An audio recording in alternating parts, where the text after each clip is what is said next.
Good afternoon. My name is Chris Adlam with Youth Pledge for Employers, and I'm delighted to be joined here by Debbie, Amir, and Katya from Unisurge. Good afternoon to you all. Hello. Hello. Thanks for finding the time to speak to me this afternoon. And I guess my first question, which I'll aim towards you, Amir, is can you tell me a little bit about Unisurge and what it is your organisation does? We're a family business. We've been running in various iterations for the last 45 years. In this iteration, we've been in Newmarket since 2011. We are 300 employees across two sites, mainly Newmarket, where we're 255 employees. Our primary business is supplying the NHS, private sector, private hospitals, and business to business with what are called custom surgical procedure trays, which are kits of medical devices. That's our business. Oh, fantastic. Whenever I ask that question, I know it's difficult for people to actually concisely break down what the business actually is and what they do. So it's brilliant. You've actually been able to break it down in such a way which even me, a layman, can understand. And what kind of people and sort of teams and roles do you have within the organisation across those sites to facilitate the day-to-day running of the business?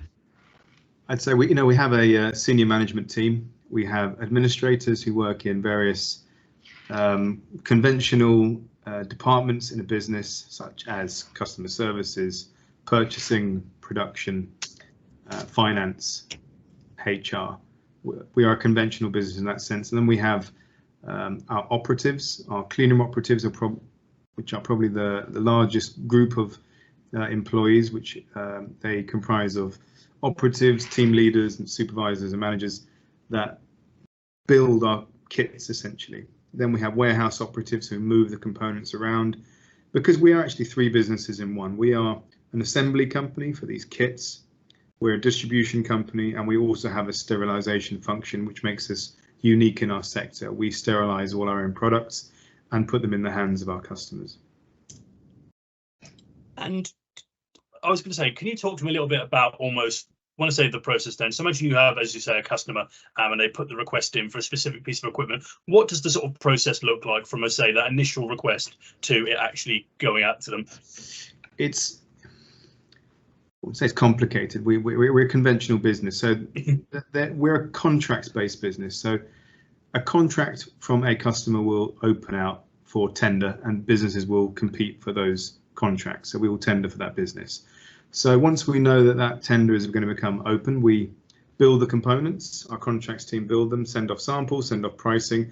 When we win that business, those components are then ordered through our procurement department, and then customers can start placing those orders through our customer services department. So, and then the raw materials come in through the front door, they get assembled, go out through the back door, and then distributed by our drivers. So we're like a bakery, except our biscuits are full of very complex components that go into operating theatres rather than go into supermarket shelves. I'm always a fan of an analogy that makes things simpler for me to understand, because as I say, I definitely found it beneficial and that I can understand as well. And if you had whether it be a young person or a new person or someone coming into the organisation, maybe in one of the departments or roles that you sort of touched on already, based on your view of the company culture, what kind of soft skills would serve them well working within Unisurge? For a new starter, a young new starter, sort of graduate or straight out of sixth form college, what soft skills? Let's say they're straight out of sixth form. Yes.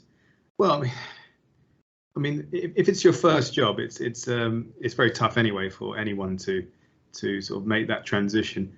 It's the basics. The basics are turn up on time, ready for work, be presentable, be kind, be engaged and ready to work with other people. And I think if you can do those things and listen and learn and do what's expected of you in the time scale expected of you, then I think you'll do well. We're a family business. You don't get to be a successful family business without being industrious. So we're all hard workers, and we expect the same from our employees. We expect them to work hard, and when they run out of work, we expect them to come and ask for more or create their own workload schedules, workflows to ensure they're adding value to the business the whole time. So Yeah, I think you need to be personable, affable, available, and capable would be my alls that you need to be to work here. And if there are any traits which maybe, maybe based on your experience in the business, that maybe someone wouldn't expect are actually really useful, what would those traits be? That's a good question. I think industriousness. Be prepared to get your hands dirty, dig deep, be a good finisher, be a strong finisher, and be prepared to always learn. I think these are the things you need to do in order to be successful in any business or any profession or career. You have to be a hard worker, get down, keep busy, idle hands make the devil's work, and be proactive, be always learning, be always acquiring new skills wherever possible to add value to whatever you're doing. And I might open that up to Debbie and Katia here. For anyone watching this video, we spoke a while about Debbie and Katia are both reasonably new in post, so they've kindly come on and joined here.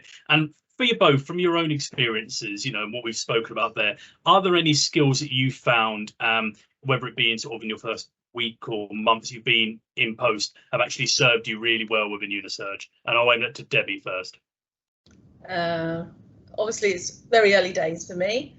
But the culture here for me is everybody's very friendly, very personable. And like Amir said, if you're willing to work and go that extra mile and add value, they're the type of people that we want in our business. Fantastic. And to Katia? I would say a similar thing. Everybody has been very supportive.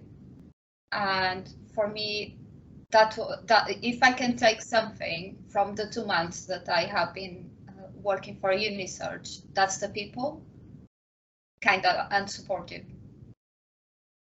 Fantastic. No, thank you both. And it leads me quite nicely onto my next question, which Amir, I'll come back to you towards, which is whenever I do these employer talks with different employers, I ask them about a typical day. And I know a typical day doesn't exist in any industry. It's always very different.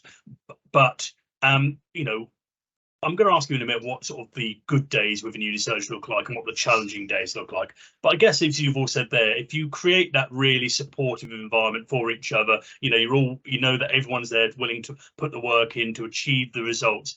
I guess in advance, that the challenge is less challenging when you've got that support network around you. Sorry, Chris, you went a bit higgledy-piggledy there. Can you just repeat the last bit? That's okay. So, I guess that when the challenging days do come up within Unisurge, the support network you have around you, having a good team who, as you've said, all want to work together to achieve the goals, makes the challenging days less challenging, would you say? Yeah, I'd say so, because we've seen the bad times. We know what the good times look like. We've seen the bad times. When you do have earthquakes or shock waves that spread through the business, then you need to be able to, be resilient enough to cope. Examples, I mean, since I've been here, I've seen fire, cyber attack, floods, COVID. We survived COVID. I've seen sort of pestilence, plague, wildfires, all sorts of badness that you can possibly throw at us, and we coped with it. So whether that is because we're a resilient business, yes. Whether it is because we have good contingency, good disaster recoveries in place, yes. It's all about being prepared. I believe that fail to prepare, prepare to fail.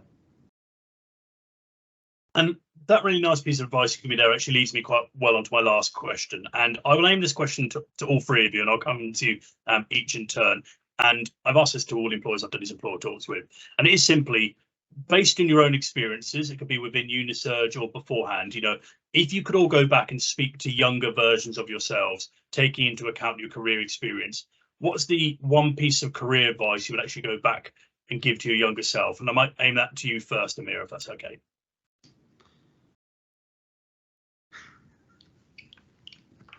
I don't have any words, I'm afraid, Chris. Can you ask someone else first? That's no problem at all. That's quite all right. Debbie, do you mind if I go to you? Advice would I give somebody? I think for somebody who's coming either into any industry, you need to be prepared, you know, keep your head down, get on with the work.